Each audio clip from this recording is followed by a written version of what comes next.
So karon na guys, mag-wiring na tag ano, kanang suga sa ating bagong pisa na sisiyo. So panorin nyo lang guys kung paano gagawin ko guys. So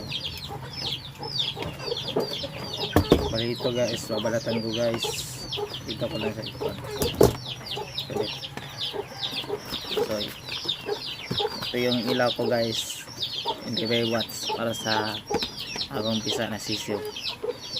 So fix ko lang mamaya.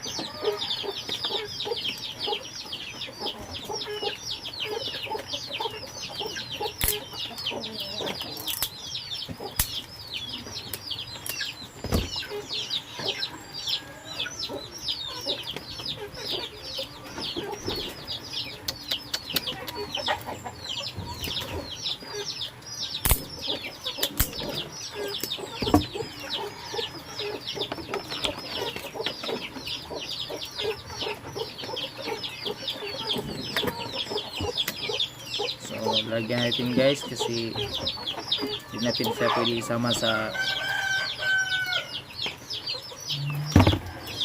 mama niya kasi